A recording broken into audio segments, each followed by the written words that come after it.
لسان المیزان میں موجود ہے. حضرت معاذ بن جبل رضی اللہ تعالیٰ عنہ راوی ہے. حضور علیہ السلام فرماتے ہیں کہ قیامت کے دن مجھے آخری لمحات میں آپ کی بھرپور توجہ چاہیے. حضور فرماتے ہیں کہ قیامت کے دن ہر نبی کے لیے ممبر لگایا جائے گا. حضور فرماتے ہیں میرے ممبر کے ساتھ ابراہیم علیہ السلام کا ممبر ہوگا. حضور فرماتے ہیں میرے اور ابراہیم علیہ السلام کے ممبر کے بیچ ایک کرسی لگائی جائے گی. حضور فرماتے ہیں اس کرسی پہ جو بیٹھے گا اسے ابو بکر صدیق کہتے ہیں. تاریخ بغداد میں موجود ہے. حضور علیہ السلام فرماتے ہیں لسان المیزان کی حدیث کے آخر میں موجود ہے. حضور فرماتے ہیں پھر ایک منادی کرنے والا منادی کرے گا واہ واہ اے صدیق کیا مرتبہ پایا کہ تجھے اللہ نے حبیب و خلیل کے درمیان بٹھایا ہے. تاریخ بغداد میں موجود ہے. حضور فرماتے ہیں قیامت کے دن ہر ایک کا حساب ہوگا.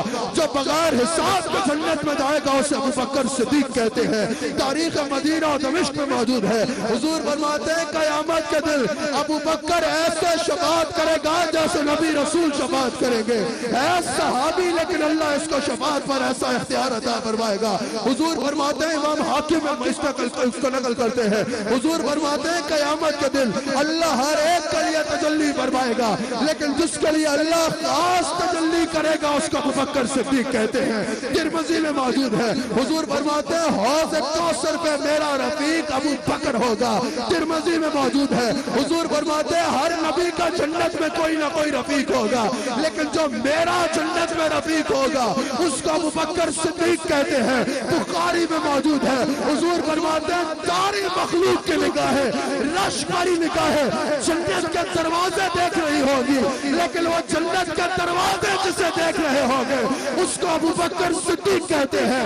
ابن حمام اس کو نقل کرتے ہیں. حضور فرماتے ہیں ہر ایک جنت میں جانے کو نازا ہوگا لیکن وہ جنت جس کے آلے پہ اس کا استقبال کرے گی اس کو ابو بکر صدیق کہتے ہیں. یہی وجہ ہے کہ صدیق اکبر کی ذات وہ ذات ہے کہ صدیق اکبر واقف اسرار مصطفیٰ ہے.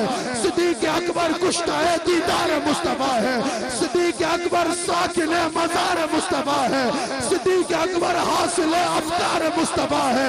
صدیق اکبر رونق بازار مصطفیٰ ہے. صدیق اکبر زینت دربار مصطفیٰ ہے.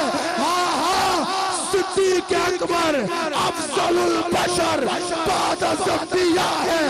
قبلی والے کی جس کو رفاقت ملی سب صحابہ کی جس کو امامت ملی سب سے پہلے ہے جس کو خلافت ملی اس کے تاج خلافت پہ لاکھوں سلام.